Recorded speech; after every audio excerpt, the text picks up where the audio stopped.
Bueno, no sé, creo que bastantes de ustedes ya me conocen, otros no. Yo soy Michelle Mesa, soy presidenta del equipo organizador de H1 LA. El equipo organizador está compuesto por la Asociación de Estudios de Naciones Unidas, de la que soy orgullosa representante, AENU Perú, y la Universidad del Pacífico, que es la universidad sede de este evento que por primera vez se realiza en el Perú. Quería saber primero cuántas personas nunca han hecho modelo de Naciones Unidas, nunca han participado, o no tienen idea. Normal, ¿eh? Ya, principiante. 2, 3. Bueno, tú estás muy bien en la clase. 4, 5, 6. Ok. Ya. Entonces, bueno, y además de ustedes, hoy acompañándonos a esta charla, también tenemos bastante gente de provincias que nos van a seguir desde la retransmisión. Así que esta charla va a ser llevada primordialmente en español.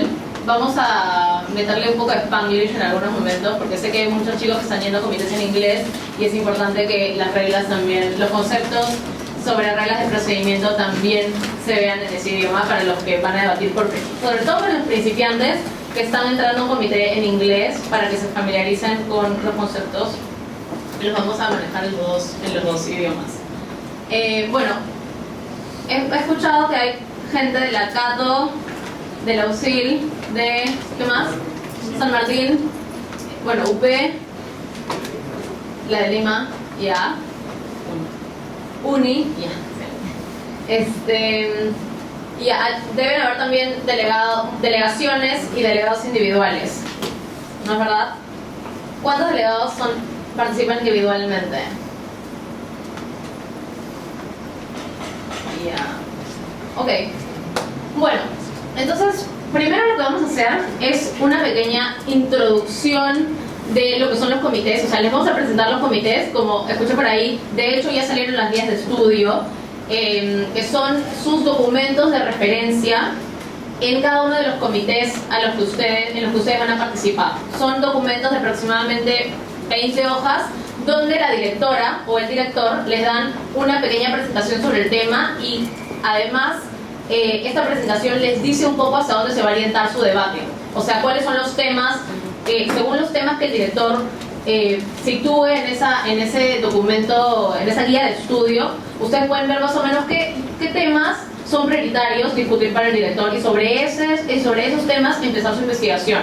O sea, profundizarla y además no excluye que puedan buscar, y definitivamente lo tienen que hacer, buscar otros temas, ¿no? Eso es como un punto de partida nada más, que es el study guide o guía de estudio.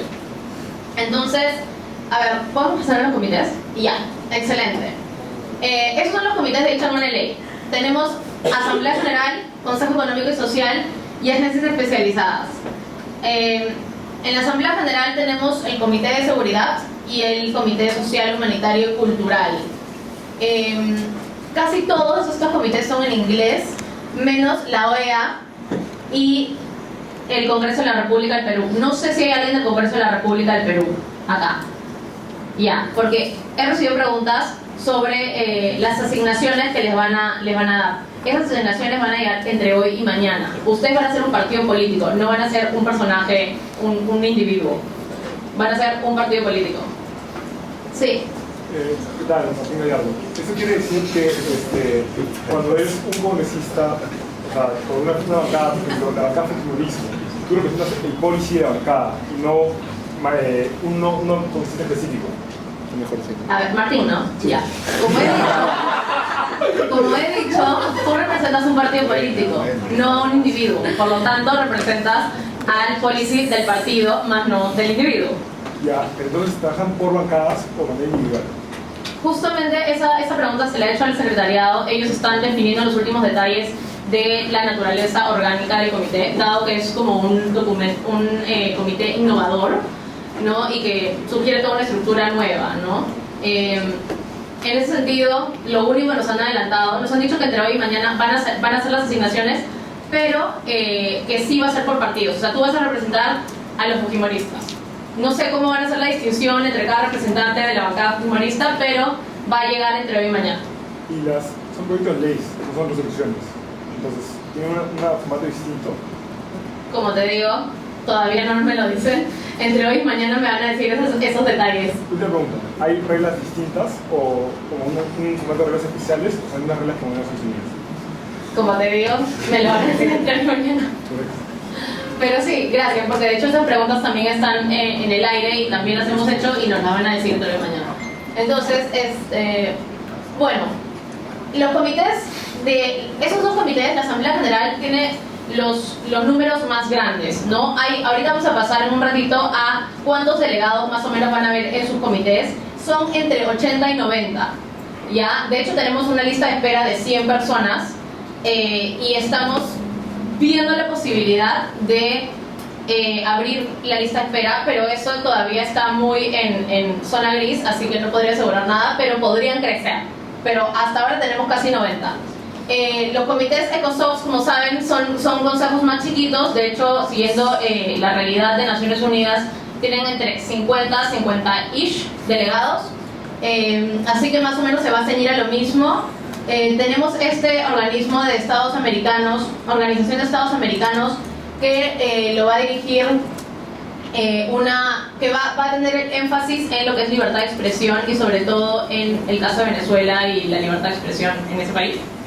Y bueno, después vienen las agencias especializadas. Para los que ya están familiarizados con el MUL, son las agencias que sí requieren un poco más de experiencia, en tanto tienen formatos más complejos, a veces no solamente debatir, ¿no? en los estándares en los que debatirías en cualquier comité, ¿no? donde hay una rotación un poco más lenta, porque como son, por ejemplo, acá 80 delegados, no siempre te va a tocar hablar, digamos que va un poco más lento, pero tiene ciertos fuertes, ¿no? Cada comité tiene una naturaleza diferente. Los comités grandes, evidentemente, no te van a dar espacio para hablar tantas veces, pero el fuerte de acá, la habilidad más importante en ese comité es la negociación.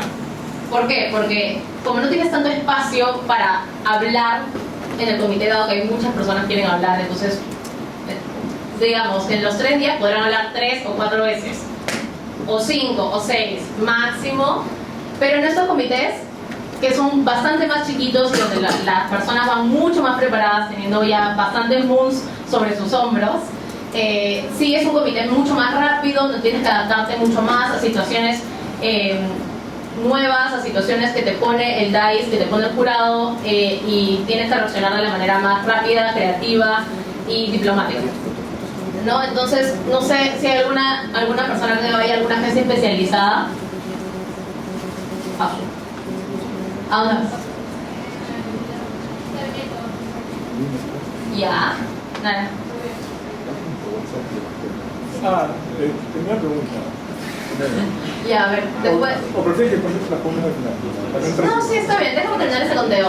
¿Quién más por acá? ¿Cómo? Fujimori. ¿Alguien más? ¿Levantó la mano? ¿Cómo? Consejo de seguridad. Ya. De hecho, a ver, sobre todo las personas que están yendo, veo que hay más personas que están yendo al gabinete de crisis. Un gabinete muy rápido. De hecho, ahí sí van a haber individuos. Va a ser como que el ministro de salud del gobierno de Fujimori, ¿no? Y así. Y cada uno también va a tener una línea propia de pensamiento, y es un comité súper rápido donde el mismo jurado les va a poner situaciones donde ustedes mismos van a poder tener mucha más fluidez en la comunicación, porque de hecho van a estar como que en una mesa así, y ahorita vamos a ver la cantidad de delegados, pero son entre 15 y 20, quizás un poquito más, pero sí hay mucha dinámica entre los delegados, a diferencia de estos comités grandes donde son 80 o 90 y es más difícil que se conozcan unos a otros y que puedan interactuar tan rápido. ¿Cuándo va a salir el study guide de este comité? Es el único que no ha salido. Es el único que no ha salido. Ya, déjame preguntar porque creí que habían salido 2. Pero ya, ok. Entonces queda pendiente este study guide. Debe estar saliendo en estos días. Sobre ese comité específicamente, va a haber también un tipo de formato de rules and procedures como hay en nosotros. O sea, lo que ha hecho Harvard Latinoamérica Modelo es que ha sacado el formato de las reglas, acorde a reglas como de las Naciones Unidas. Sin embargo, no ha sacado reglas crisis. Y para los delegados que recién están iniciando de tipo crisis, va a haber algún tipo de reglas posibilizadas. De hecho, hay un taller de reglas de crisis al inicio de HMA que va a ser dictado por el que está empezando.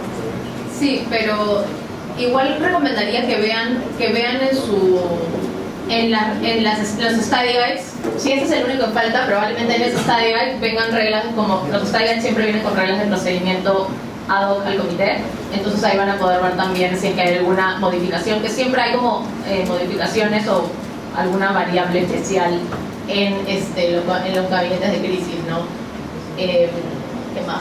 ¿Alguna pregunta respecto a esto? En este comité se tiene que traer un position paper, o varía mucho porque no está haciendo la posición de un país. Yo creo que lo que va a pasar cuando salga esta guía de estudio, probablemente les digan cuándo es, pero hasta ahora la indicación que me han dado es que el 1 de enero se traigan todos, no me han dicho con excepción de. Entonces, probablemente los comités de crisis también tienen esto de que a veces te piden tu postura oficial 3 días antes. Te dicen ya, me vas a traer, o incluso la guía de estudio sale 3 días antes. No, porque solamente te van a poner un escenario, te van a decir, ok, contestamos en ese escenario. Y de ahí todo lo demás surge en el comité. Entonces no hay mucho que decir. Entonces, según cómo lo presenten, si es que no lo presentan, probablemente no. Si es que sí, lo presentan 3 días antes, también va a cambiar el tiempo con el que tengas que mandar el documento de postura oficial. Pero sí voy a preguntar por esto porque sí, la pregunta es súper pertinente. Nara.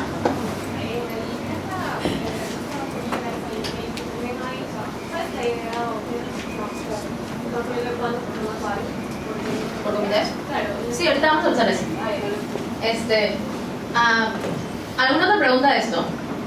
La OEA tiene, por ser un organismo internacional distinto a las Naciones Unidas, ¿también va a tener unas reglas especializadas o va a ser el formato que las Naciones Unidas en absolutamente todo? O sea, las mismas reglas se aplican a todos los comités, salvo el comité de crisis, ¿se aplican también a la OEA? Como ya salió la guía de estudio, yo recomendaría que vean la guía de estudio para que vean las reglas de procedimiento. Porque, bueno, no he visto todas las guías de estudio, entonces, pues más, ni las he abierto. Así que supongo que en cada tema, en cada guía de estudio, cuando les anexen en la guía las reglas de procedimiento, se van a poder dar cuenta y comparar qué variabilidad tiene una regla, un órgano con el otro. Pasamos a los números. Estos son los números hasta ahora. DICEC tiene 88 delegados, SOCUM tiene 88, UNICEF tiene 61, el Congreso tiene 42, la OEA tiene 36, el Consejo de Seguridad 15, el Programa de Terceros Sectores tiene 17 y el Gabinete Ministerial tiene 13.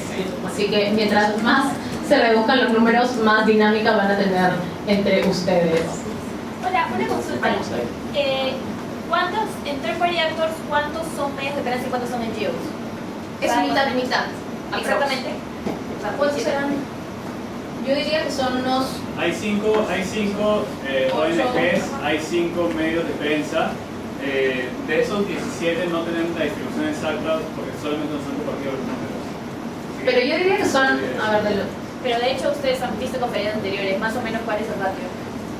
Es casi mitad, no es tan predominantemente uno sobre el otro. Es más, hemos visto en la página de HMA sale qué medios de prensa y qué organizaciones internacionales van a ver, qué organismos internacionales o ONGs. De hecho, está Al Jazeera, está La República. Se han inventado un periódico que no sé qué línea editorial va a tener, supongo que va a ser inventada, que es The Peruvian Times. Peruvian Times existe. Sí existe, bueno, no lo conozco. Después está, Comercio no está New York Times, Al Jazeera ya dije, CNN, BBC también. Y en organizaciones, en ONGs está Human Rights Watch, está Amnistía, está Médicos Sin Fronteras, está... ¿qué más? Bueno, eso es un poco, pero igual pueden ver en la página porque ya está publicado. Y bueno, dicho esto, vamos a pasar las reglas de procedimiento. Nuestro director de Asuntos Sustantivos, Francisco Viver, va a guiar esta charla. Bueno, hola con todos. Para empezar esta charla quería explicarles un poco cómo es la dinámica del modelo en base a las reglas. Las reglas de procedimiento ustedes las pueden encontrar en el mismo hmanaley.com. Sin embargo, pensamos que era mucho mejor explicárselas a ustedes para que de una manera mucho más didáctica las tengan presentes. Tenemos en realidad cosas que hacen antes del comité, es decir, en estos meses o el mes y medio previo al comité, y cosas que hacen durante el comité. Han sido reglas que van a ayudar a ustedes a tener un mejor desempeño y poder conocerlas les ayuda también a que su comité sea más sustantivo y más enriquecedor. Estas son cosas que se hacen antes del comité y en realidad se recomienda mucho que investiguen sobre su comité, su país y su tema, evidentemente. Estas cosas en realidad son la base para que ustedes puedan desarrollar un position paper que Michelle me parece va a hablar después, más efectivo. ¿Qué es un position paper? Es un documento donde tiene la postura de su país en base a las políticas generales, en base al tema. Bueno, el siguiente, por favor. Como ya vieron ustedes, hay un tipo de comités específicos que hemos agrupado en realidad en base al tamaño y en base a lo que sería la vida real. La Asamblea General de Naciones Unidas tiene 6 comités grandes, de los cuales estamos simulando 2, que son el Consejo de Seguridad Internacional y Desarme, el DISEC, y el Consejo Cultural y Social y Humanitario, que sería el SOCOM, por siglas en inglés. Estos comités, como ya han visto los números, son comités grandes, 88 personas cada uno aproximadamente, lo que da mucho pie a que ustedes puedan tener acceso a negociar en bloques grandes, a navegar el comité como a ustedes les parezca, y da mucho apoyo a que los delegados que se interesan mucho en la negociación aprovechen al máximo esos temas. Por otro lado tenemos los comités económicos y sociales, que acá tenemos 3 en realidad, de los cuales solamente uno sería el que es en inglés, que es el comité que simularía el Fondo de Naciones Unidas para la Infancia, o UNICEF. Este comité, como la OEA y el Congreso de la República, ambos en español, son comités que necesitan, que involucran mucho más negociación a través de discursos, mucho más propuestas técnicas quizás, porque el tema de UNICEF, que es malnutrición, el tema de la OEA, el Congreso de la República, son temas que desarrollan mucho más la parte técnica de las propuestas. Si ustedes ven esos comités, prepárense a propuestas muy estructuradas y a discutir sustantivamente cuáles serían esas propuestas. Tenemos también el programa de los terceros actores, que están involucrados, como dijo Michelle, ONGs y agencias representadas. Estas agencias en realidad van a estar pasándose por los comités de todos los que están viendo acá. Van a poder entrar a los comités y van a poder intervenir, van a poder quizás dar un discurso, ayudar a hacer sus soluciones con ustedes. Son en realidad un buen elemento para que ustedes como delegados puedan sacar mejor provecho de su capacidad técnica. Y tenemos las agencias especializadas, que son comités muy pequeños, con pocos delegados, y en este caso hay 2. El Consejo de Seguridad y un comité muy interesante que simula el gabinete ministerial de Alberto Fujimori en el año 1992, previo a la disolución del Congreso. Entonces, ambos comités, uno en inglés, ambos en inglés en realidad, son comités más pequeños, donde muchos delegados, los pocos delegados van a hablar muchas veces, van a hacer propuestas muy, quizás polémicas, quizás de defensa internacional, de seguridad, como es el Consejo de Seguridad, o temas más sustantivos nacionales, como es el gabinete Fujimori. Siguiente. Y bueno, para ilustrar un poco lo que va a ser el debate, yo voy a llegar hasta esta parte. César se encarga de lo que es a partir de Working Papers. Voy a llegar con esa parte. Y bueno, es el flujo. En realidad, un debate de Naciones Unidas está basado en etapas y cómo tú manejas cada una de las etapas para llegar finalmente a la votación de una resolución. Solamente pasa una resolución por comité y ese es, digamos, el producto final de estos días de debate. Hay, además de estas 3 partes, he incluido 3 puntos en rojito, que serían el staff, que es el director del comité, la gente que apoya, la conducta que tienen que tener todos los delegados, estándar, no creo que haya problema en ese sentido, y los puntos que pueden presentar ustedes como delegados. En el primer punto, vamos a ver la conducta. Sí. Bueno, el inglés es el idioma oficial de la conferencia, excepto por los comités en español, ya saben ustedes cuáles son. Cada país tiene 1 o 2 delegados. Nunca, eso es muy importante, cuando ustedes estén en un discurso o estén expresándose en frente de la audiencia, ustedes no pueden detener ese discurso. Es de mala educación y además no está permitido en las reglas. Tampoco pueden usar electrónicos, es decir, computadoras o su iPhone, mientras están hablando de un discurso, porque quita un poco el realismo de lo que sería dar el discurso en base a que todos estén igual, o que no usen electrónicos. Las computadoras y todos los aparatos se pueden usar durante los debates no moderados, es decir, cuando no esté el director moderando el debate.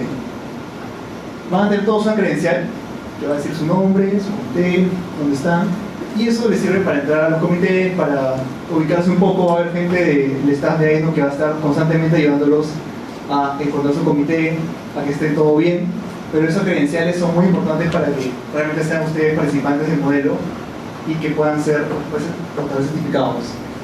El secretario general, que es de Harvard, es la única persona encargada de, porque puede cambiar credenciales o privilegios de los participantes.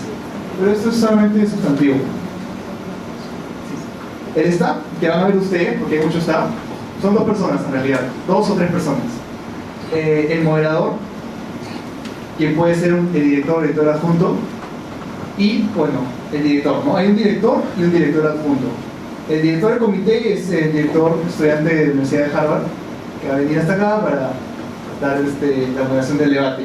Y está acompañado por directores asistentes, que son la mayoría peruanos, que hacen las gestiones, y son de un montón de universidades en realidad, y son gente muy capaz, muy metida en el tema, que van a ver a sus directores. Se conoce como Dayas o Chair a este binomio, ¿no? Al director y al director asistente. Cuando ustedes escuchen the chair will smile upon, or the Dayas would like to send a paper, a note to the delegate, se está refiriendo que el chair son los 2. ¿Tienes una pregunta?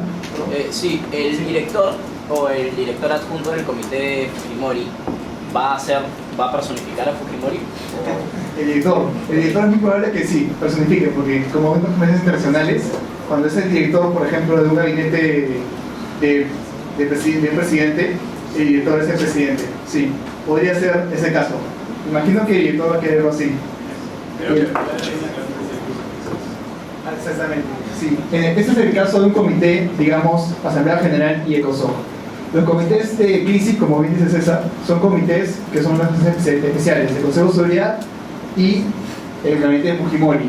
Aquí, aparte de un director, tenemos un director de crisis. ¿Qué es un director de crisis? Es un director que se encarga casi exclusivamente de generar crisis en el comité, es decir, introducir elementos en el debate que van a promover un poco el desorden, un poco la polémica, para que el debate se mueva hacia un lado determinado.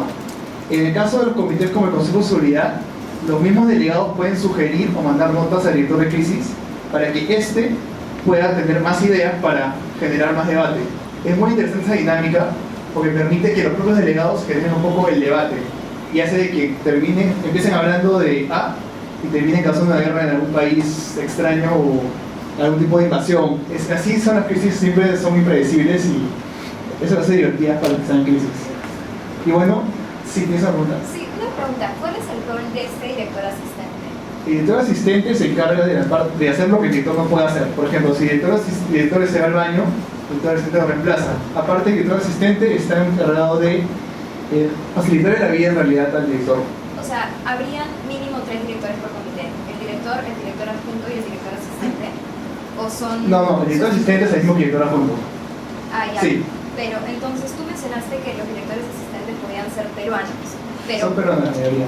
ya, ¿y cuáles son los que vienen? O sea, los directores terceros. Claro, los directores que son directors son la gente de Harvard que viene. La que hizo la guía de estudio que vas a leer. Ya. Y aparte, hay chicos que van a apoyar como directores asistentes, que son de Perú, de Ecuador y un par de países más. Ah, ya, más. ¿Ok? Ya. Y director de crisis es un comité especial. Sí, ¿Y en crisis cuál es el papel del director asistente? generalmente asume un poco la parte de crisis también. Es director asistente y de crisis. Apoya al director. Sí. Para los cuerpos de prensa igual funciona la misma metodología de directores. Parece que hay un director de prensa, que es una directora de prensa. Sí, hay una directora, pero es una sola directora. Creo que es una sola directora por la dinámica especial del comité, que no necesita que estés en un solo lugar, sino Claro. que te dirija, ¿no? Pero entonces solamente hace una persona. Me parece que es una. Voy a chequear eso, te confirmo. Gracias. Bueno, empezamos con la parte del comité, ahora sí sustantiva, ¿no? Yo llego a mi comité, me siento, conozco a la gente, la saludo, hablo con mi director, empiezo a hablar de esa dinámica y cuando me siento empieza el comité, ¿no? Y entonces voy a decir, please guys, sit down, we'll start with roll call. Roll call es básicamente llamar una lista. Van a estar todos sentados y van a empezar a llamar a cada uno de los delegados por orden alfabético.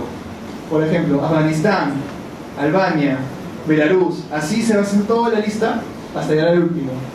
Una vez que un cuarto de los miembros presentes estén presentes, un cuarto de los que están, por ejemplo, en la lista oficial, se va a empezar el comité. Y hay muchos comités que me parece que tienen dos temas, ¿no es cierto? Entonces, ustedes van a elegir qué tema quieren discutir. Esta es un poco la primera parte de negociación. Los delegados pueden decidir poner la agenda, se llama Set the Agenda on the Topic they want to discuss. Van a ver para esta moción 2 personas a favor de un tema y 2 en contra. Por ejemplo, si el tema es malnutrición y un delegado saca una moción para Set the Agenda on Malnutrition, van a haber 2 personas a favor, generalmente que propuso la moción y otra persona más, 2 en contra, que no quieran discutir ese tema, y van a ver este debate cruzado. Entonces, hacer su tema, es mejor. Entonces, esta parte solamente pasa la agenda y sí. Claro, esa es mi duda era esa. Nosotros es un tema, me parece que no habría este proceso de debate. Claro, si no hay solamente un tema, no habría ese proceso. Sí. Entonces, igual se tiene que introducir la agenda, ¿no es cierto? Set the agenda en el tema. Formalidades, y el tema va a pasar y vamos a discutir el tema. Sí. Bueno, una vez que empieza el tema, empezamos con lo que se llama la lista de oradores. La lista de oradores es el primer debate, digamos, estructurado que hay en el comité. Es una lista, como su nombre indica, donde se pone en la pantalla a todos los que quieran hablar. Una vez que un delegado pone una moción para el Speakers List, todos los delegados que quieran levantar su plaqueta para hablar, lo hacen, y el director va a empezar a llamar uno por uno hasta que se cree una lista de delegados. Usualmente este comité, este discurso dura 1 minuto aproximadamente, y sirve para que ustedes expliquen sus ideas de forma clara y forma concisa, porque es solamente 1 minuto. En este punto del debate tienen que ser muy cuidadosos, porque existe lo que se llama yield your time, que es ceder tu tiempo. Yo cuando estoy dando un discurso de 60 segundos, puedo decidir en el minuto 40 dejar de dar mi discurso, y en ese momento puedo ceder el tiempo que me falta, 20 segundos, a 3 cosas. Puedo ceder mi tiempo, si no quiero que nadie más hable después que yo, a la mesa. En este caso sería un yield to the dais. La dais, como sabemos, es la mesa directiva. También puedo ceder mi tiempo a preguntas, yield to questions, si alguien quiere que le hagan preguntas sobre su tema.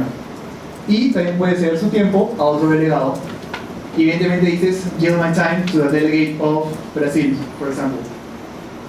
Bueno, si nadie cede su tiempo, si yo estoy hablando, termino de hablar y me he olvidado completamente de que tenía que hacer mi tiempo y me siento y no pasó nada, cualquiera de ustedes puede levantar su plaqueta, hacer un punto y pedir 6 comentarios, y está en orden completamente, porque se han olvidado el que estaba hablando que tenía que hacer este yield.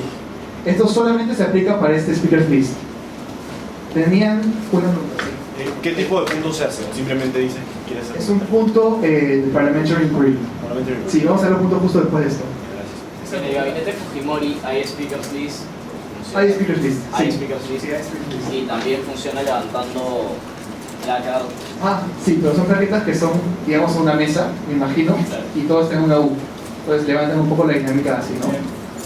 Eso puede ser también un poco a discreción del director del comité. Los comités de crisis suelen tener un procedimiento mucho menos estable, que es un poco la razón por la cual nos estamos centrando en los comités estándar, porque muchos comités de crisis tienen un mayor respeto por las reglas de procedimiento, otros tienen menos respeto por las reglas de procedimiento. Entonces, es un poco ver lo que va a querer el director. ¿Sí? Esa es una introducción a lo que sería un comité estándar. Sí. Justo a mí mi duda iba por ahí. Así que, como es gabinete y crisis, creo, me parece, o por eso quisiera preguntarles, si es necesario que hayamos setear el speaker list o que simplemente ellos hablen, dado que están en un comité de gabinete. O sea, van a hablar, pero en orden, ¿no? Si no, no se podría. La estructura, como vamos a ver, va a definirlo un poco el director. Sí, es decir, en teoría debería setear una lista de oradores, pero sé de comités de crisis donde no se ha seteado una lista de oradores. Por eso decimos que los comités de crisis son más a discreción del director, y por eso que se recomienda que las personas que van ahí sean personas con un poco más de experiencia en este tipo de cosas. Sí, Si tenías una pregunta también.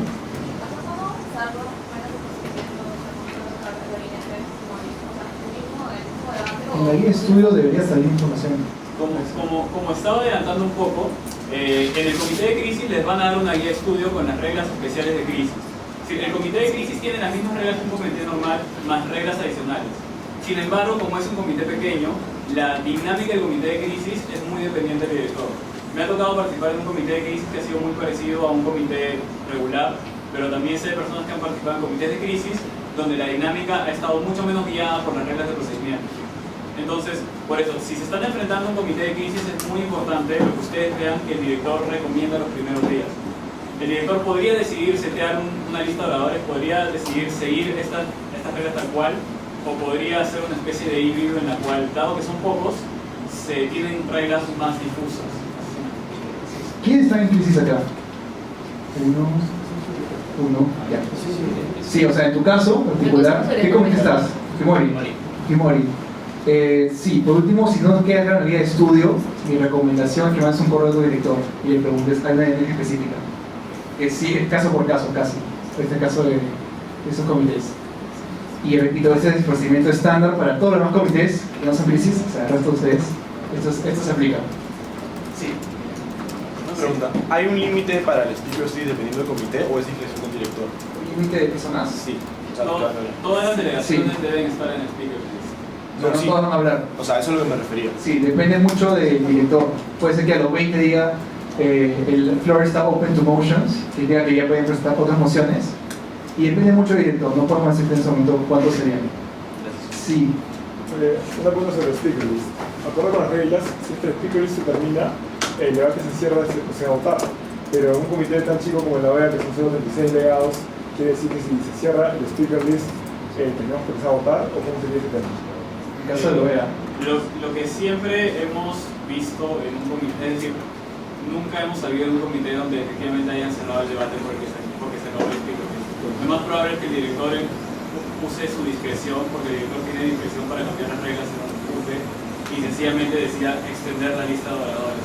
Por otro lado, para que se acabe la lista, es decir, no se puede acabar la lista de oradores, porque una vez que se llega al final se empieza desde el principio. Lo que podría ocurrir es que no haya lista de oradores con un poco numerado. Pero nuevamente, el director tiene la discreción de modificar las reglas en casos como estar a mitad del segundo día y que las reglas dirían que se tiene que cortar el debate. Entonces, no creemos que sea un caso por el que haya que preocuparse. Y otra cosa también, cuando ya te llamaron al speakers list y tú quieres volver a ser incluido en el speakers list, tú simplemente le mandas una notita a tu director para que te ponga abajo del roster y así vaya refluyendo todo el tiempo. Y bueno, seguimos. La parte ha sido muy contenciosa. Ya. Así es. Una vez de que termina la lista de oradores, sea porque se acaban los 36 que están hablando o porque digamos que el director pidió una moción o se abrió el piso para las mociones, los delegados pueden proponer mociones, ¿no es cierto? En este punto, una de las mociones que está en orden es la moción para un debate moderado o un caucus moderado, moderated caucus.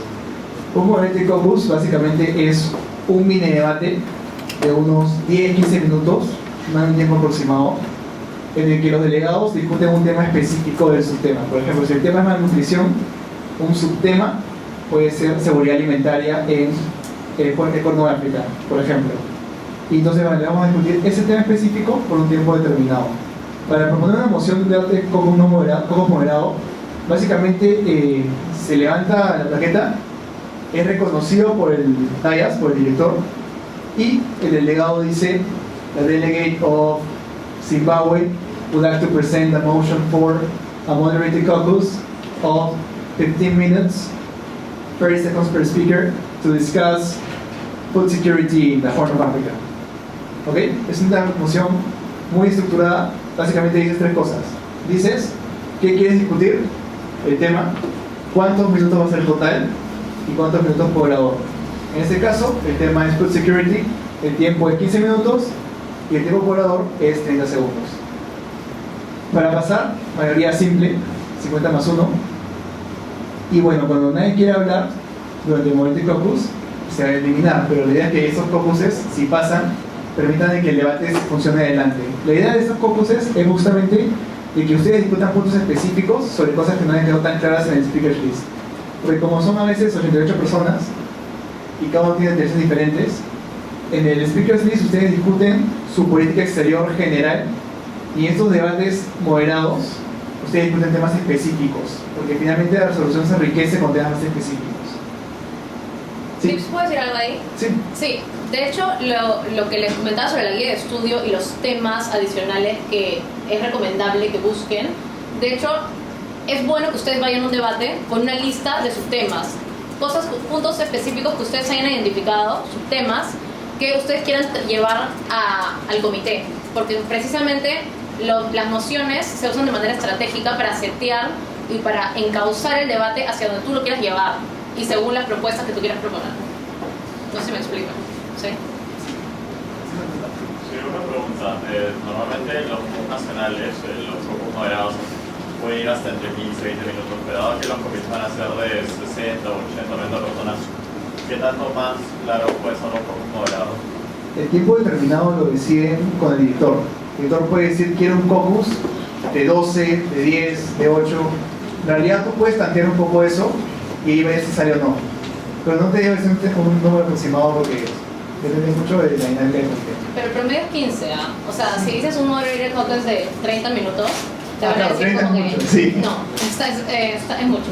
Sí, me imaginaba como que de 8 a 12. Yo pensaba algo así. Sí, de 8 a 15 máximo. Bueno, hay otro tipo de mociones que pueden proponer en este momento, que son las mociones para un caucus no moderado o un unmoderated caucus. Estas mociones se usan cuando se quiere discutir ya sin un tipo de moderación, como su nombre lo indica, temas específicos de generación de ideas. En este caso, yo presento mi moción, levanto mi plaqueta, presento una moción como el delegado de Brasil y digo, the delegate of Brazil would like to propose a unmoderated caucus of 15 minutes and that's it. O sea, eso es todo. En realidad no hay ningún tema que tienen que decir para esta moción. La única cosa que tienen que decir es cuánto quieren que dure. Si quieren que dure 20 minutos, digan 20 minutos, 15 minutos, 25. Dura mucho más que un debate moderado porque la idea de esto, si pasa, con mayoría simple, es que ustedes se levanten de sus sillas, se acerquen a sus bloques y empiecen a negociar con otra gente, ¿no? Con gente de otras delegaciones. Sí. El caso de crisis. Sí, existen estas figuras. Claro, porque la dinámica de crisis, si bien tiene esta dinámica mucho más rápida, hay momentos en los que tienen que ser soluciones. O sea, el ahí debate se solo va a ligar ligar el presidente, en teoría. Lo guían los ministros. Claro, el presidente es la figura directiva. Pero quien propone los temas en todo caso. Y vamos a ver que son ustedes. Sí.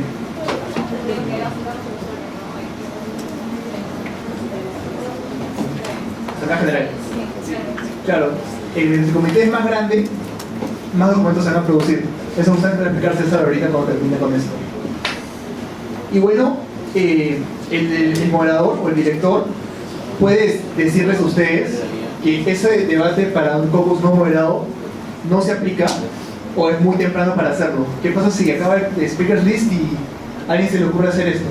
Es muy temprano porque no se discutió nada todavía, no se discutió nada sustantivo, entonces no se puede realmente negociar en base al aire, ¿no? Sí. Una consulta.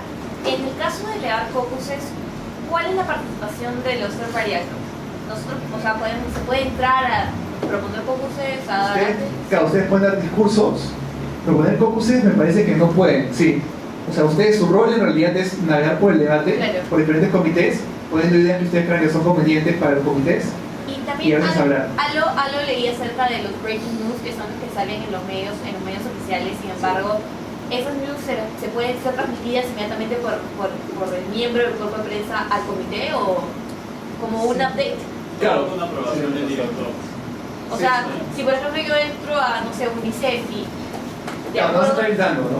No, claro, pero previa conversación con el director, considero que hay algo que se le puede dar un giro al debate. Claro, si el director te dice que sí, y tú tienes una noticia coherente con lo que está pasando en el debate, te va a invitar a que tú adelante des tu discurso. Y esa noticia tiene que ser inventada, referente a otros comités o algo lo que visto. Sería bueno que sea respecto a otros comités y basada en la realidad, ¿no? Sí. Pero a la realidad de la conferencia. Okay. Sí. Sí, Sobre ese punto, por ejemplo, hay un medio que se llama La República, es en castellano. ¿El delegado puede hacerlo en castellano o en Si es un comité en inglés, tiene que ser en inglés. Y si es que el medio es una agencia de noticias, o sea, por ejemplo, digamos, el New York Times es una agencia del Estado peruano. Entonces tiene que seguirse la policy de Perú y se haga noticias de Perú. ¿Cuál es tu pregunta? Si es que sería ese tipo de agencia, tendría que reducir el tema de las noticias que saca a sacar noticias del Estado peruano sin en inglés, ¿no? Sería un poco eso, pero en realidad... Es decir, nosotros no hemos entrado a detalles sobre la línea editorial de cada medio, pero es decir, si tú sabes que esa es la línea editorial del medio, que el medio no reportaría noticias de otro lado, te debes ceñir a la línea editorial del medio. No se compliquen tanto, chicos, es solamente una parte de agencias. Pero mi pregunta iba más por el hecho de que sí, o sea, todo previo conocimiento del director se puede... Claro, con el editor, si el editor te aprueba, tú dale nomás. Ese es mi... Sí. Gracias. Y bueno, pasamos ahora a... Siguiente, por favor. Los puntos. Que hay 3 puntos en realidad que hemos estado mencionando un poco anteriormente, que ustedes como delegados pueden presentar. Los puntos les sirven a ustedes como puntos para hacer consultas. En realidad hay como digo 3. El primero es el punto de privilegio personal, el point of personal privilege. Si yo tengo dificultades para oír a la persona que está hablando adelante, o hace mucho calor en el comité, o me siento mal por alguna razón que el director puede manejar, a un punto de privilegio personal. Si yo tengo una cuestión o una pregunta sobre cómo el procedimiento debe ser o debe ir, y quiero preguntarlo abiertamente, hago un point of parliamentary inquiry. Es un punto de, ¿cómo decirlo? Pregunta parlamentaria, ¿no? Sí. Y en realidad, si yo quiero, por ejemplo, presentar una moción para comentarios, como dije anteriormente, cuando estoy en Speakers List y la gente que habla no cede su tiempo a nadie, este es el punto que tienen que usar, point of parliamentary inquiry. Porque es una pregunta, está consultando al director si puedo comentar en base a lo que no ha cedido su tiempo el otro. Y por último, tenemos el punto de orden, que es un punto un poco más polémico porque se usa cuando yo creo de que lo que ha hecho el director no es el procedimiento correcto. Como yo les digo, como suena, es un poco polémico porque puede ir en contra de lo que el director haya querido hacer. Quizás haya sido fuera de las reglas, pero con un motivo para poder comité hacia adelante. Así que ustedes consideren muy bien usar este punto. Hay un extra, que le he puesto extra porque es muy raro que se use, que es el right to reply, el derecho a réplica. Si yo como delegado me he sentido, como delegado peruano, como yo Francisco de Perú, me he sentido ofendido personalmente o nacionalmente por otro delegado de una manera explícita, puedo solicitar esta moción y el director puede decidir o no hacerla. Es una moción extremadamente polémica, no se ha presentado muchas veces, en mis 3 años de Chairman nunca se presentó en realidad. Y si el director dice que sí, ustedes tienen 3 segundos aproximadamente para explicarles al comité por qué se sentían ofendidos por ese comentario. Sí. Una pregunta, ¿tienes que ser tú solamente como delegado peruano o por ejemplo si un país hace una declaración como todos los sirios son terroristas o todos los holandeses son drogadictos y tú eres delegado de ese comité? ¿Pero tú eres holandés? No, si tú eres nacional, realmente nacional. O sea, pero your actual country. Tú metido en el rol de, como delegado de Holanda. Claro, tú tienes un rol, yo soy holandés, pero en realidad soy Francisco Viver, soy peruano. Entonces ya todos los holandeses son drogadictos y no saben nada. Sí, no puedes estar, hay otros comités. El right to reply sí se aplica, por ejemplo, el musismo sí se aplica para el país que representas. En este caso, es el país que tú eres en realidad. Si tú eres sirio, sí se aplica en ese caso. Y si eres... sí. ¿Todos los delegados podemos hablar puntos? Sí, en realidad sí. Y bueno, con eso pasamos a la parte de producción de documentos que va a explicar César, que es un poco la parte sustantiva realmente del plan.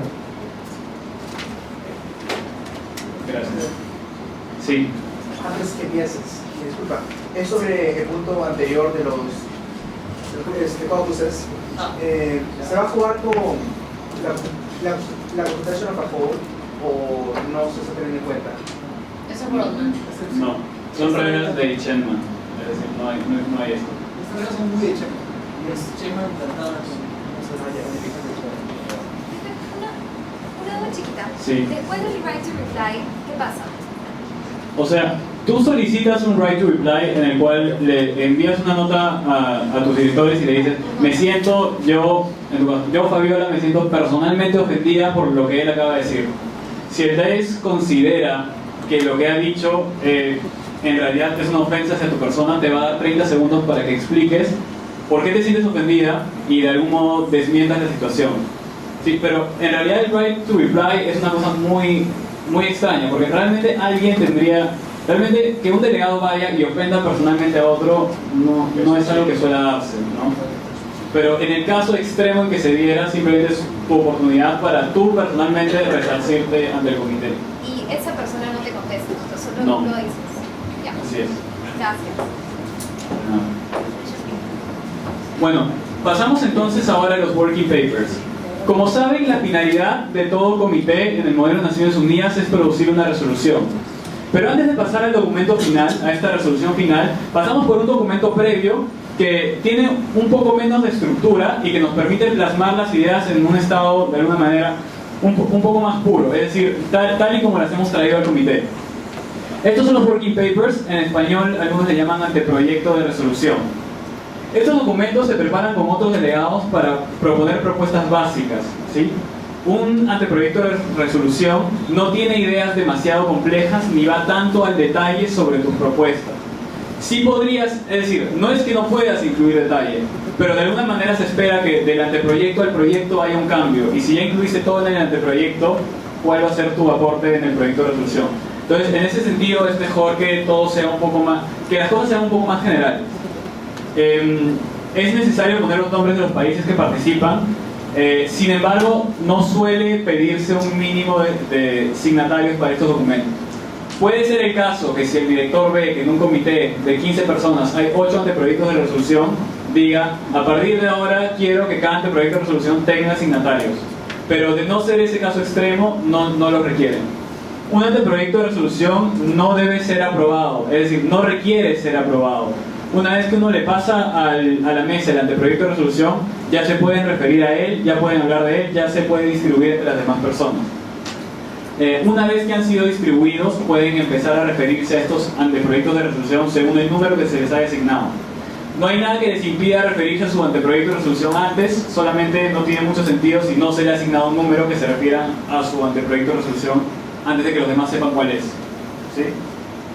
Una pregunta, ¿hay un formato específico para hacer los proyectos de resolución? El anteproyecto de resolución puede ser un diagrama de Venn, puede ser un mapa conceptual, puede ser palabras sueltas, puede ser un dibujo, puede ser lo que tú quieras. Un dibujo de un árbol, si quieres. Sí. ¿Dijiste que podíamos distribuir el working paper? No, lo que va a pasar es que no creo que cada uno de ustedes cargue un impresor en su bolsillo.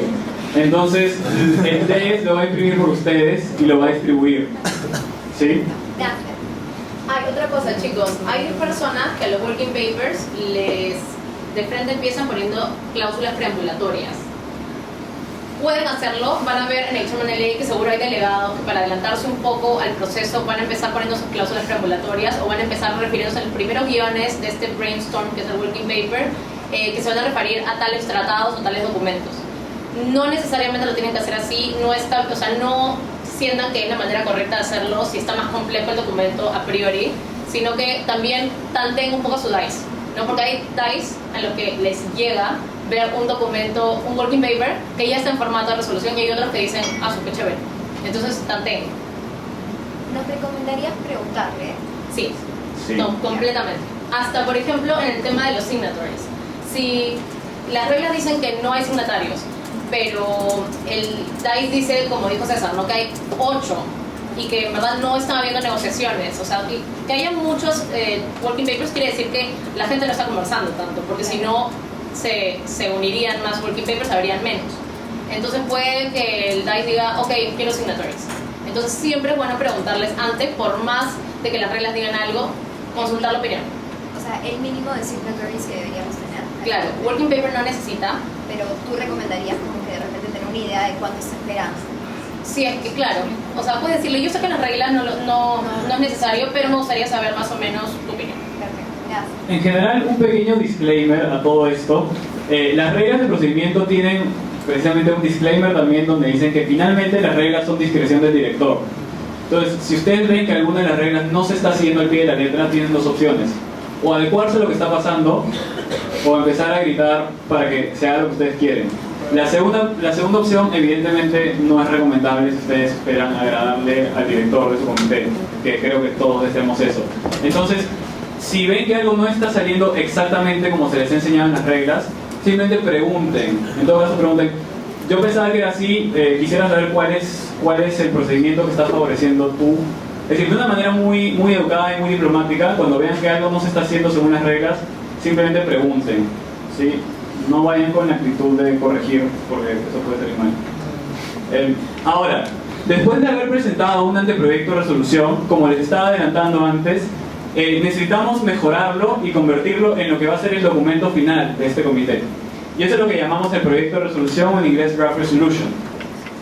Este sí es un documento formal, que tiene una estructura predeterminada, la cual voy a explicar en la siguiente diapositiva. Este sí requiere primero la aprobación del director.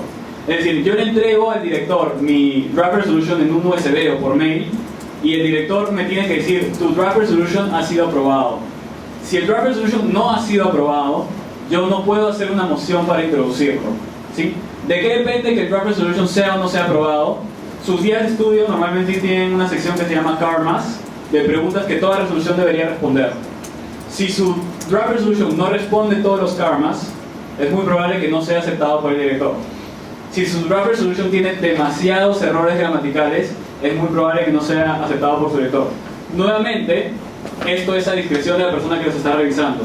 Si ustedes ven que otro Draft Resolution está lleno de errores ortográficos y gramaticales, no pueden decir: ¿por qué el director ha aceptado un Draft Resolution lleno de errores gramaticales y ortográficos? ¿Sí? No les recomiendo hacer eso. Sencillamente, nuevamente, es discreción del director, pero dado que existe el riesgo de que no se los acepte si ustedes cometen demasiados errores gramaticales, eviten cometerlo. ¿Sí? El director nos va a decir la razón por la cual no lo aceptó. Así es, normalmente les va a resaltar cosas o les va a poner con control de cambios. Este programa, ¿quién lo financiaría, por ejemplo? Las cosas que el director cree que no estén cerradas en su resolución, se las va a comentar y le va a decir: corrígelo para que pueda aprobarla. Sí. ¿Hay draft resolution en el gabinete de crisis? ¿O sí deberían tener una resolución. Es decir, lo que pasa es que en los comités de crisis hay además algo llamado directivas, que son respuestas a las crisis que van ocurriendo. Pero al final de todo sí deberían generar una resolución. Y esta resolución tiene el mismo formato que una resolución. Así es. O sea, con los preamps y... Sí, lo que puede cambiar un poco es el inicio de la oración, que normalmente es el nombre del comité. No estoy seguro cómo funcionaría en el gabinete ministerial de la primera oración, pero más allá de eso, los preambulatorios y las operativas sí son la misma. Sí. Nuevamente, depende de lo que el director del gabinete... Si el director del gabinete les dice que va a aceptar 4, habrán 4. Si les dicen que va a aceptar 1, habrá 1. No me puedo anticipar. ¿Sí?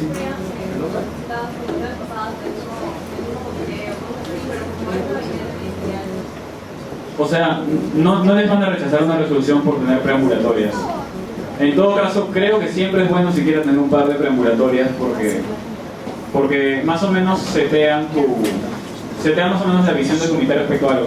Incluso dentro de algunas personas que quizás son un poco más puristas en este sentido, cada cláusula operativa debería tener una cláusula preambulatoria asociada, ¿no? Esto es el caso extremo, ¿no? Hay quienes dicen que debería ser así, pero ustedes son libres de poner cuantas preambulatorias y cuantas operativas quieran.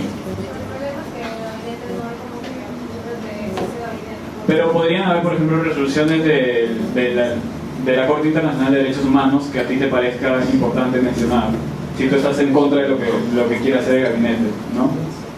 O sea, no tienen que ser resoluciones exclusivas del comité en el que estás debatiendo, pueden ser resoluciones de otro lado, pero que sean relevantes al tema. Y como digo, una preambulatoria no necesariamente debe ser resoluciones, puede ser sencillamente statements que no se traducen en una acción, ¿sí? Por ejemplo, reconociendo que es importante respetar siempre los derechos humanos. No estoy citando ninguna resolución, no es verdad, pero es una preambulatoria. Ahora sí, pasamos al formato. El formato de la resolución debe ser el siguiente. Estas tres cosas nuevamente pueden variar a discreción del director, pero no está de más ponerlas. Es decir, no les van a decir que no las pongan, pero si no las ponen podrías decirles que las agreguen, salvo con los signatarios que siempre son obligatorios, ¿no? Entonces, ponen el tema, ponen el nombre del comité, ponen quiénes son los signatarios de este proyecto de resolución. Ahora, una resolución es una gran oración, ¿sí? Una resolución con 8 páginas es una oración de 8 páginas. Entonces, empieza con el nombre del comité y las cláusulas preambulatorias. Es decir, la Asamblea General, coma, recordando la importancia de las acciones tomadas en tal sitio, coma, reconociendo que fue importante la labor de las Naciones Unidas en tal sitio, coma. Así con todas las preambulatorias y luego pasamos a las operativas. Decide hacer X, decide también hacer Y, decide, etcétera, etcétera, etcétera. Y la última oración debe tener un punto, ¿sí? Perdón, la última cláusula debe tener un punto. Entonces, la oración empieza con el nombre del comité, todas las preambulatorias separadas por comas, todas las operativas separadas por un punto y una coma, y finalmente la última cláusula de las operativas debe tener un punto. Sí. Una pregunta, César. ¿Los preamps hablan subrayados? Esto es importante que lo chequeen en el formato que les propongan las reglas. A veces los ponen en cursiva, a veces los ponen en negrita, a veces los ponen subrayados. Les recomiendo que revisen la resolución guía que les pongan en sus reglas de procedimiento. Pero sí es importante lo que dice. Los verbos, tanto en las preambulatorias como en las operativas, van en un formato diferente al resto de la oración, ¿sí? A veces es en negrita, a veces es en cursiva, a veces es en subrayado. Deben revisar bien eso porque eso puede ser una razón por la cual observen su resolución. ¿Hay alguna pregunta hasta aquí? ¿Quién es la enfermera casada? Vamos a lo siguiente. Ahora, cuando hay tiempo, que no siempre hay, en un comité se discuten las enmiendas a la resolución que se ha hecho. ¿Qué son estas enmiendas? Normalmente cuando ustedes discuten las resoluciones, hay ideas de algunos delegados que realmente pueden enriquecer la resolución que ustedes han presentado. ¿Cuál es la manera de incluir esas ideas? Luego de que ya han presentado la resolución, mediante enmiendas.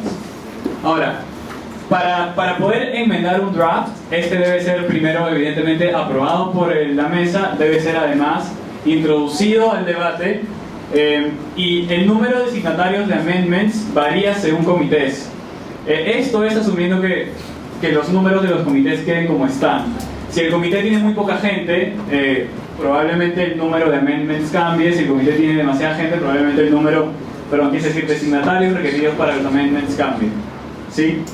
Una vez que ustedes le presentan un amendment al DICE y les dice que está bien, ustedes pueden hacer una moción para introducir el amendment. Entonces dicen, motion to introduce amendment X. ¿Cuál es el número del amendment? El número que el DICE les va a indicar cuando acepte su amendment.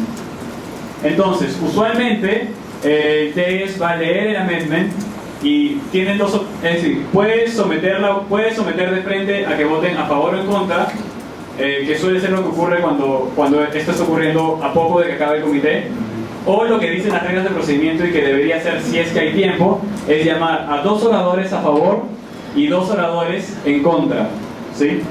Salen 2 oradores a hablar a favor del amendment, salen 2 oradores a hablar en contra del amendment intercalados, es decir, a favor, en contra, a favor, en contra.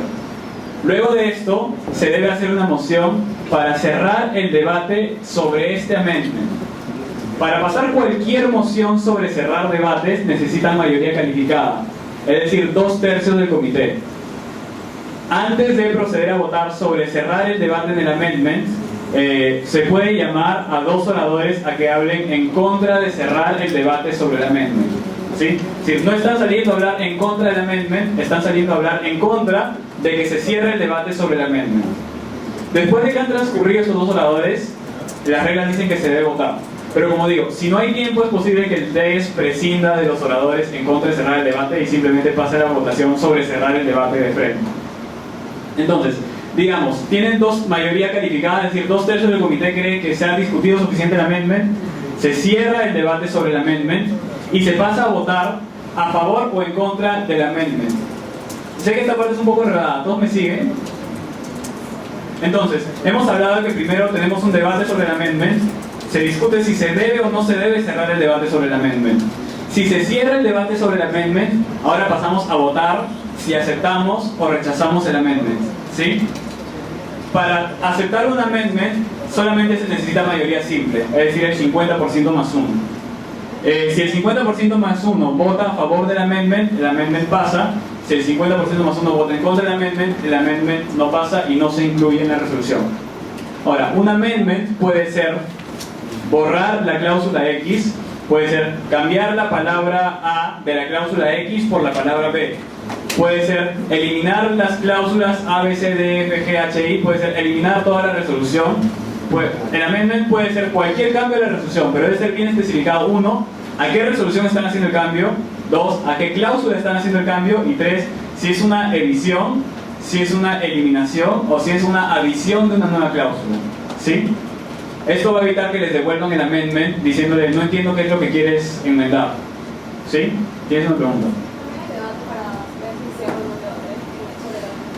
Claro, eso fue lo que dije, ¿no? Que antes de votar sobre cerrar el debate del amendment, se llama a 2 oradores en contra de cerrar el debate, ¿sí? O sea, no es propiamente un debate sobre cerrar el debate porque solamente llamas oradores en contra, no llamas oradores a favor.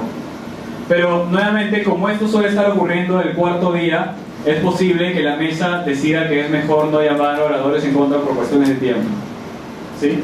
Entonces todos tenemos claro cómo hacer un amendment. ¿Qué pasa cuando hay un amendment? Pasamos a la siguiente diapositiva, que es un ejemplo de amendment. Como dije, primero van los signatarios, el número del amendment que asigna la mesa una vez que lo aprueba. Y por ejemplo este dice, reemplazar la cláusula 3 con lo siguiente: urges member states to buy pizza in large quantities in case of a nuclear disaster. Y la segunda parte es strike down clause 4. Esto se vota todo junto, es decir, no estamos votando por agregar esto y luego por votar la cláusula. El amendment son las dos cosas. Si no estamos de acuerdo con las dos cosas, votamos en contra. Si estamos de acuerdo con las dos cosas, votamos a favor, ¿sí? Una pregunta. Antes de que te pregunta, cuando pones amendment, tienes que poner aquella solución que se enmendar. Ahora sería amendment, yo pondría to draft resolution, no sé, 1, ¿no? A esa manera también saben todos qué solución cambiar. ¿Tienes pregunta? No. Básicamente serían dos enmiendas, porque estás ahí votando porque hagas un replacement y 2 porque hagas otra cláusula la borres. Entonces, ¿no creen que ahí sí sería más pertinente o que el director lo puede considerar más apropiado hacer una enmienda con strike down clause 4 y otra con replace clause 3? Lo que pasa es que el delegado imaginario que presentó este amendment lo presentó así. Si el delegado hubiera querido, como tú dices, presentar 2 enmiendas separadas, que quizás es más recomendable, lo hubiera hecho. También a veces por cuestiones de tiempo la misma mesa te puede decir, por favor, si estás presentando más de uno, preséntalos todos juntos, si se puede. Si crees que no se puede, manténlos separados. Claro, que serían 2 enmiendas, pero o sea, presentas todas las enmiendas juntas, pero te entrego todas mis enmiendas, la 1, 2, 3, 4. He visto que se votan en conjunto amendments, es decir, que contienen más de una enmienda en el sentido estricto de la palabra, pero que se están presentando como una sola enmienda en el sentido de lo que llamamos enmienda para el debate. Es decir, si el DAIES dice que no quiere enmiendas así, entonces no hay que presentarlas así. Pero en principio he visto varias veces que se votan enmiendas que contienen más de una enmienda. ¿Sí? César, sí. Una pregunta sobre las palabritas que están en negrito para introducir lo de replace, strike down. ¿Hay algunas ciertas palabras que tengamos que seguir? O sea, tú dijiste que podíamos adicionar, modificar, dar de baja, pero ¿hay alguna terminología exacta como para las preamps o las operativas? No hay un formato oficial, es decir, no hay una palabra oficial. Si tu amendment se entiende claramente, está bien. Ahora, la cláusula que se incluya debe estar en el formato adecuado. Pero ¿qué es lo que pasa? Usualmente los amendments se suelen entregar escritos a manos en una hoja arrancada de la última página de un cuaderno que fácil tiene una mordedura a un costado. Entonces, no suele ser un proceso tan formal. Y en ese sentido, quizás la mesa no esté esperando que tu palabra esté exactamente subrayada, sino que ya ellos lo hagan cuando llegue el momento de introducirlo a la resolución. Ya. ¿Sí? Gracias. Siguiente, pasamos al proceso de votación. Ahora, antes de llegar al proceso de votación, es decir, hemos estado debatiendo, debatimos primero los working papers, después debatimos los proyectos de resolución. Ahora, muchos de ustedes que han hecho MOOC quizás aquí en Perú están familiarizados con esto del panel de autores. Esto no está en las reglas. Si el director no quiere hacer un panel de autores, no va a hacer un panel de autores. Hay miles de comités en los cuales sencillamente no hay porque los directores nunca lo han visto en su vida, nunca han querido hacerlo en su vida, etc. Entonces, si no hay un panel de autores y ustedes quieren pedir uno, sepan que lo que están pidiendo no es algo que el director esté obligado a hacer. Es decir, a lo mucho lo pueden sugerir. Y si el director dice, no sé qué es eso, no quiero hacerlo, ahí queda. ¿Sí? No es una parte oficial de las reglas de procedimiento. ¿Sí? En el caso de que lo hubiera, ¿cuál sería la forma apropiada de pedir o solicitar el número de personas en el panel of authors? Esto es algo que normalmente los directores no suelen aceptar cambios. Es decir, depende del director, o sea, y también depende de las personas. Si el director dice, es un comité de 30 personas y hay 3 resoluciones, bueno, pues que salgan 2 por cada una. Tú alternativamente te puedes acercar y puedes decirle, mira, la verdad es que hay una tercera persona que ha trabajado también con nosotros, ¿crees que podría salir? Si el director les dice que sí, salen los 3. Si el director les dice que no, dejar de insistir. Ahora, también tampoco es buena idea si ustedes ven que ustedes se pelearon por salir 2 y en el otro grupo salieron 3, no pueden venir a quejarse que porque ellos salieron 3. Fue sencillamente porque ellos arribaron y preguntaron si podían salir 3. ¿Sí? Como digo, el panel de autores no es una cosa que esté en las reglas. Entonces, esto más que nada es completa discreción del director. No siempre se llama panel of authors también. Se puede llamar Q&A, que es questions and answers. Entonces, también puede ser que, bueno, es bien raro que no le vayan a preguntar al director antes, pero puede ser que el director de un momento a otro diga, voy a aceptar un Q&A. Y en ese momento no es que les va a dar 5 minutos para que ustedes discutan cuántos son, sino que hay gente que es súper confiada o súper segura y se va a parar y se va a parar frente a todos y como, o sea, si se pararon 2 y ustedes se quedaron como esperando que alguien discutiera el número, pues, ¿no? Entonces, tengan en cuenta eso. Y una pregunta, ¿pueden haber los dos? O sea, ¿puede haber panel of authors y Q&As? El panel of authors suele ser el Q&A. Sí. Lo que pasa es que a veces dice quiero un Q&A y uno dice ¿nos puedes dar 2 minutos para explicar primero nuestra resolución? Mira, justamente acá sí puede haber Q&A. A veces el Q&A se hace en working papers, en la parte de working papers. Cuando hay mucha texto, o sea, en un GA, y ahí el panel of authors se hace para ver los autores de un draft resolution. Ya. Pero sí pasa.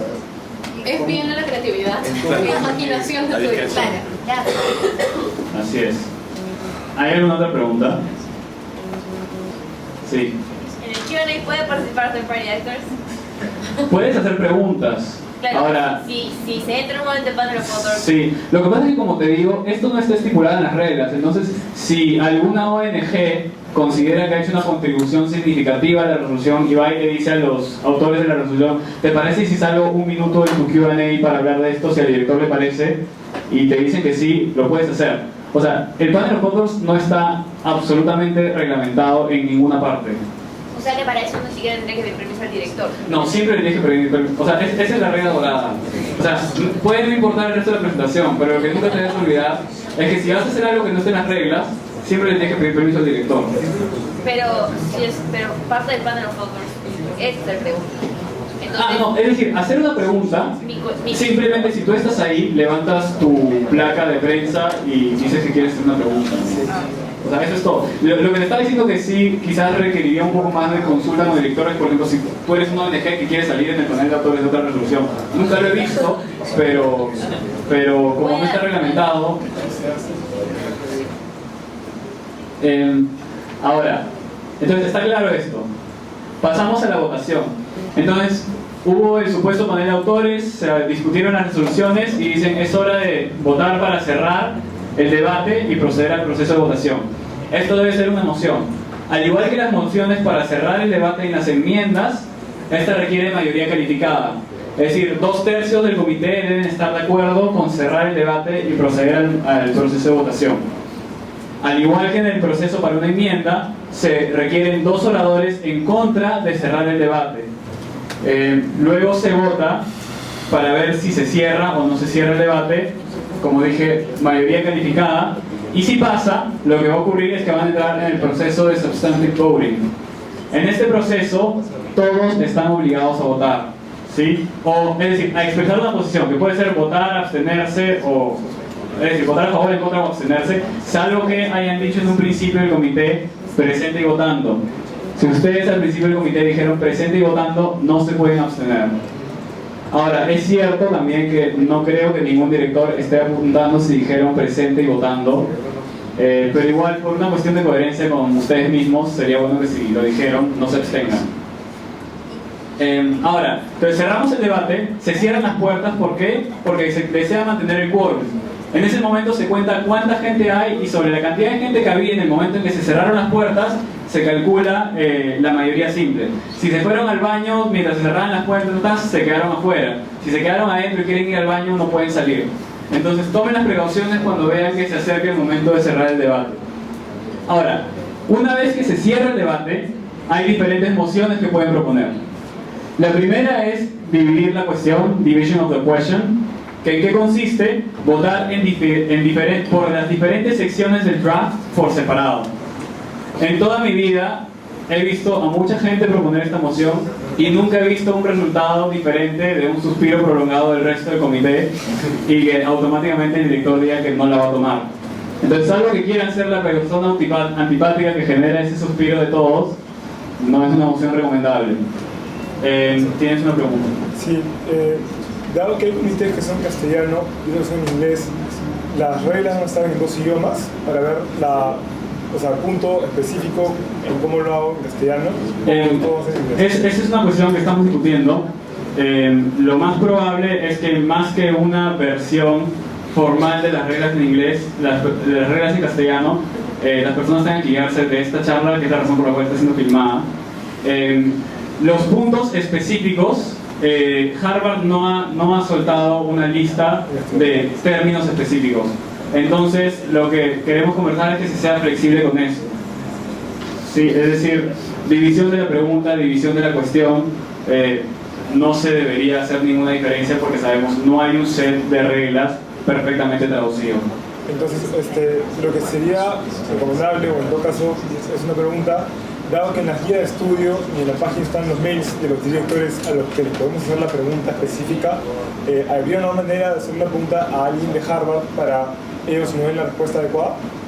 O sea, si ustedes desean escribirle a su director de los comités en español cuál va a ser es decir, mandarle una lista con todas las palabras que no sepan traducir y decirle, por favor, dime cuál es el término en español, son perfectamente libres de hacerlo.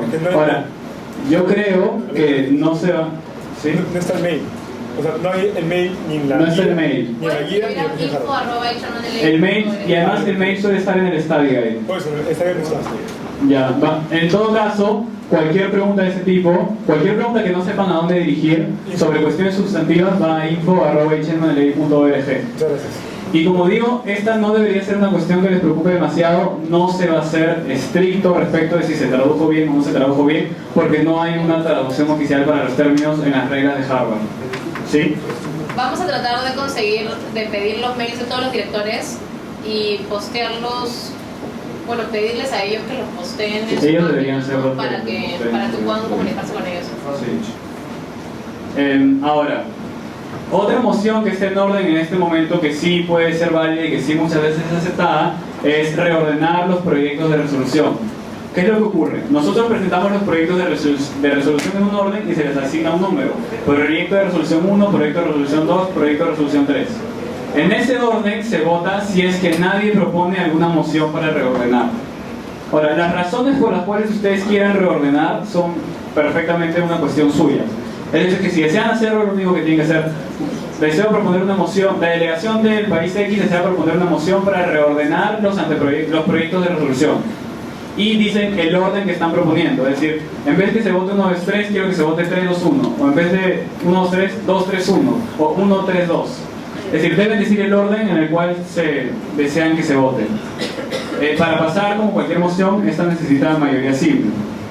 La otra moción que está en orden en este momento es un voto en lista, un roll call voting. ¿En qué consiste? En lugar de preguntar quién es a favor y que levanten sus placas, van a ir país por país. Afganistán, y Afganistán dice a favor, en contra, me abstengo. Bielorrusia dice a favor, en contra, me abstengo. Si se abstienen, van a pasar la segunda vez y les van a volver a preguntar. Y recién si se abstienen la segunda vez, es que su voto cuenta como abstención. ¿Sí? Si se abstienen la primera vez, sencillamente están diciendo quiero votar al final de todos. Si se abstienen después de que se abstuvieron, ahí su voto queda guardado como una abstención. ¿Sí? La votación con o sin derechos funciona como... Voy a llegar a eso en la siguiente diapositiva. Entonces, ustedes tienen derecho cuando hay una votación en lista a votar no solamente sí, no o abstenerse, sino a votar sí con derechos y no con derechos. ¿Qué es una votación con derechos?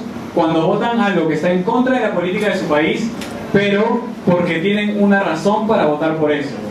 Ahora, esta no debería ser vista como una oportunidad para decir, bien, es una oportunidad para que yo hable último de todos al final del comité. No, esto es si verdaderamente creen que deben votar por algo que iría normalmente en contra de la política de su país y quieren explicar por qué lo están haciendo. Por ejemplo, si soy de Estados Unidos y estoy votando por una de resolución donde se deja que Irak tenga su programa nuclear a discreción y quiero explicar por qué estoy votando a favor de esa resolución, digo voto sí con derechos y digo mis razones. Porque si no votaba por esta cosa me habían amenazado con que Osama Bin, bueno, ya está muerto, otro terrorista iba a matar a 100.000 personas. Por poner un caso extremo, ¿no? Pero el hecho es que esta es lo que usan para justificar por qué están votando en contra de su política. Si no tienen una razón para votar en contra de su política, no lo hagan, porque se ve mal una persona que vota en contra with rights y sus rights son cualquier cosa. Ahora, un proyecto de resolución se convierte en una resolución si pasa con mayoría simple. Y una vez que se pasa la resolución, todos aplauden y simplemente se hace una moción para terminar el debate y todos son libres de irse después de 4 arduos días de trabajo. Si quieren saber más sobre las reglas, están en esta página, Rules of Parliamentary Procedure. Como hemos dicho, la cuestión de la traducción de los términos, que no se les haga un issue demasiado complicado. Traduzcanlo como ustedes consideren y en todo caso pregúntenle al director, ya sea por mail o cuando lleguen, ¿está bien si uso este término para esta cosa? Y eso debería ser toda su preocupación respecto a los términos específicos. ¿Hay alguna pregunta?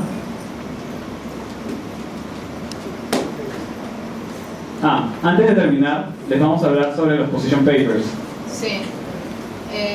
¿Normal continuamos o quieren como 5 minutos de...? Sí, continuamos, ¿no? ¿Qué 15 minutos? Rápido. ¿Es un toque? ¿Sí? Una pregunta bien rápida. O Brandon, por favor, ¿podrían escribirles a los que no han colgado todavía su lista de comité? O sea, UNICEF todavía no lo han colgado y... UNICEF tampoco, creí que solamente era el gabinete de Mori. No, sale como en su... Ya, entonces son esos dos. Ya, igual voy a decir que me digan cuáles son los que no han subido y que los suban a SAP. Acabo de... son esos dos. Ya, ok. Gracias.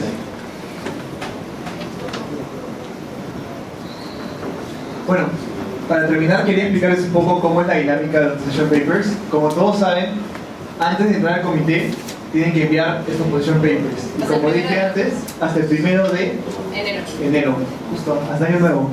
Un poco antes mejor, ¿no? Pero, porque de hecho mucha gente va a estar ahí cansada. El position paper en realidad es una página de texto condensado donde en 3 párrafos ustedes han puesto la política interna de su país en relación al tema, la política de su país exterior, específicamente Naciones Unidas, y las propuestas que van a presentar al comité. Y este es un ejemplo que tenemos de un caso de chicos de AENU que mandaron su position paper. Ellos mandaron un premio este año en DICEC, en el SACUM, y son Estados Unidos, y el caso es justamente Human Trafficking. Entonces, como ven aquí, tenemos un párrafo que es introductorio, que siempre generalmente empieza con una frase o alguna expresión un poco que llame la atención, ¿no? En este caso, considering that approximately 6,000 to 800 children, women and men trafficked across international borders, for which an estimated of 1,400 to 1,715 victims of trafficking in the United States, bla bla bla. Entonces da estadísticas, y las estadísticas sirven para que su punto sea reforzado. El primer párrafo entonces explica lo que hace en este caso el país, Estados Unidos, en relación a Human Trafficking y lo que Estados Unidos ha sufrido, está haciendo y ha hecho a nivel del marco interno de su país, ¿ok? El primer párrafo es el marco interno. Mi país, el tema, ¿qué hago yo con ese tema en mi país? El segundo párrafo tiene que ver con mi país en relación a Naciones Unidas. En este caso, ¿qué hace Estados Unidos con el tráfico humano? ¿Cómo hace para impedirlo, para frenarlo, para reducirlo en el marco de las Naciones Unidas? En este sentido, es muy probable que ustedes tengan que citar algún tipo de convención internacional, por ejemplo la Convención contra el Crimen Organizado, firmada por Estados Unidos en este caso, y cómo agencias de Estados Unidos trabajan con Naciones Unidas para reducir el tráfico humano o el tema que ustedes estén viendo, ¿no? Entonces, el primer párrafo era el marco interno. Estados Unidos, tráfico humano, ¿qué hace mi país en el territorio para frenarlo? El segundo párrafo es ¿qué hace mi país en Naciones Unidas para que el tema sea también frenado, sea si es un tema malo, o que sea propuesto, que sea promulgado si es un tema económico, social, por ejemplo, como la educación de igualdad de género? Y el tercer párrafo, que es un poco la conclusión de todo esto, es el párrafo en el que ustedes van a proponer las ideas en base a lo que hacen a nivel interno y externo. Es decir, en toda mi investigación, que he condensado en estos dos párrafos, el tercer párrafo es el más importante, porque aquí van a ustedes poner que Estados Unidos o el país que ustedes están representando va a hacer A, B, C y D. A, B, C y D son los problemas que ustedes van a solucionar, las soluciones que van a hacer. En este caso, Estados Unidos ha propuesto 4 pilares. Son prevención, protección, prosecution, que es persecución, y alianzas o partnerships. Entonces, en cada uno de estos ejes que ha usado para definir sus ideas, tiene soluciones, ¿no es cierto? Para prevención, mi solución es adoption of protection and prosecution measures, effective law enforcement, un poco general. En protection, está usando lo que él o ella denomina las 3 R, ¿no? Rescue, Rehabilitate and Reintegrate the Victims, que es un tema, digamos, a nivel de Human Trafficking internacional relevante. Yo he discutido ese tema antes y me parece que es importante. En el caso de partnerships, también promover responsible practices. Entonces, este párrafo es la sustancia de su investigación. Este párrafo da las ideas que ustedes van a llevar al comité. Es muy probable que estas ideas, una o dos, ustedes la den en su discurso inicial, en el speaker's list. Cuando se paren al frente de la audiencia y empiecen a hablar en inglés o en español, las ideas que ustedes van a soltar van a ser las de acá. Entonces, este position paper no solamente sirve para que el director sepa que ustedes han investigado, sino que para ustedes tengan una base a la hora de hablar sobre qué decir, ¿no? Porque si yo ya sé qué tengo que decir, porque lo he estudiado un mes y medio, y lo he escrito y lo he condensado y lo he interiorizado, es mucho más sencillo para mí hablarlo al frente de una audiencia y que las ideas sean coherentes y que las ideas pueda defenderlas en los 4 días de debate que voy a estar ahí. Y bueno, con esto ya cerramos. Quiero decir una cosita. Y Michelle quiere terminar. Sí. Los directores, muchos directores normalmente ya como que le dan una ojeada, primer párrafo, segundo párrafo, van al tercero y dicen, ok, vamos a... En realidad el tercer párrafo es lo que realmente traduce o refleja que ustedes han hecho una buena investigación. O sea, no pongan cosas que ya están en el study guide o propuestas o flor, ¿ya? Que traten de hacer algo que realmente, de proponer algo que pueda existir, pero que ustedes lo quieran reforzar, o que involucren fondos que ya están establecidos pero que no funcionen y ustedes proponen mejorarlos, temas así. Tampoco, claro, la idea no es que descubran la pólvora, ¿no? Ni que propongan la propuesta más brillante que resuelva los problemas de la humanidad, pero sí que reflejen una investigación densa y que están usando las herramientas que ya existen para tratar de mejorar un tema de la realidad, ¿no? Eso es uno. Y lo otro es que arriba, sobre todo para los que recién van a empezar a redactar un position paper, hay muchos delegados que empiezan como: Perú es un país que está en Latinoamérica, está al costado de Bolivia y tiene una población de no sé cuántos millones de personas. No tienen que escribir nada del país, simplemente van de frente a cuál es la situación de Perú frente al tema que se va a debatir. Porque eso es un error que comete, es muy común, que suene como que, ay, no, nada que ver, pero es súper común. Así que traten de condensar la sustancia de su investigación, porque finalmente es solamente una hoja, ¿no? Entonces como que el flor ahí no va porque no entra. Sí, bueno, cuando se va a concluir la parte formal, si hay una pregunta específica sobre este tema, quizás puede hacer después a mí. No, no sobre ese tema, es sobre en general el tema. General, quería saber si es que, lo que pasa es que justo también revisando el Study Guide no se entra en mucha profundidad en este tema, sería, no sé, quiero saber cuáles son las plataformas de medios que se van a utilizar. Páginas de internet, qué equipos se van a utilizar, si va a haber una sala de prensa, porque también he leído que en antiguos modelos han habido, pero no sé si lo puedo brindar esa Va a posibilidad. haber una sala de prensa, sí. Sí, pero con respecto a equipos, o se le puede traer, o sea, sé que cada delegado tiene que traer sus equipos, pero límites. Puedo hacer esa consulta, pero inicialmente no nos han dado ninguna restricción. O sea, va a haber una sala de prensa donde va a estar probablemente la directora y donde todos ustedes pueden, o sea, cuando no estén rotando por los comités, pueden ir, preparar su material, llevar su laptop y todo que a menos que quieras llevar algo especial que, no sé. O sea, no tu micrófono con tu estudio CNN, también chévere, ¿no? Claro, o sea, todo eso no hay problema, pues inicialmente no. Pero con respecto a las plataformas de exposición, ¿solamente va a haber una plataforma de hecha de ley o es que cada uno como delegado puede crear su propia plataforma de su medio de prensa?